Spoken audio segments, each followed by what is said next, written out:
വയനാട് ഉരുൾപൊട്ടൽ, ചാലിയാർ പുഴയിൽ തിരച്ചിൽ ഊർജിതമാക്കി പോലീസും TDRF വളണ്ടിയർമാരും. ചാലിയാർ പുഴയിൽ എളമരംകടവ് പാലത്തിന് സമീപമാണ് ഇപ്പോൾ തിരച്ചിൽ നടന്നുകൊണ്ടിരിക്കുന്നത്. പഞ്ചായത്തിന്റെയും തദ്ദേശ സ്ഥാപനങ്ങളുടെയും നേതൃത്വത്തിലാണ് ഈ തിരച്ചിൽ നടക്കുന്നത്. നമ്മളിപ്പോൾ CI ചേരുകയാണ്. സാർ, ഈ തിരച്ചിലിൻ്റെ ഒരു രീതി എങ്ങനെയാണ് ഇപ്പോൾ നമ്മൾ ഇത് ബോഡി പാർട്സോ ഈ പുഴയിൽ എവിടെയും അവശേഷിക്കുന്നില്ല എന്ന് ഉറപ്പുവരുത്തുകയാണ് ഇതിൻ്റെ ലക്ഷ്യം. ഇന്നലെ നമുക്കൊരു കാലിൻ്റെ ബോഡി പാർട്ട് കിട്ടിയിട്ടുണ്ടായിരുന്നു. അതിൻ്റെ തലേന്ന് ഒരു കുട്ടിയുടെ ശരീരം നമ്മൾ കിട്ടിയിട്ടുണ്ടായിരുന്നു.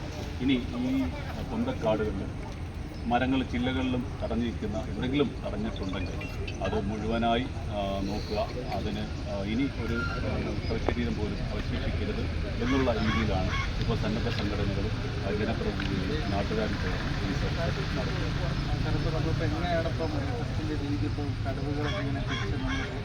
എല്ലാ കടവുകളിലും പോലീസുകാരെ നിർത്തിയിട്ടുണ്ട്.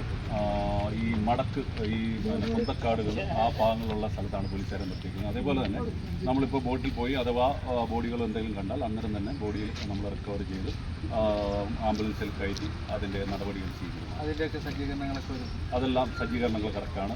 നമ്മുടെ പോലീസ് ഉദ്യോഗസ്ഥർ ഇൻക്വസ്റ്റിനും പോസ്റ്റ്മോർട്ടം ചെയ്യാനായിട്ടും എല്ലാം സജ്ജമാണ്.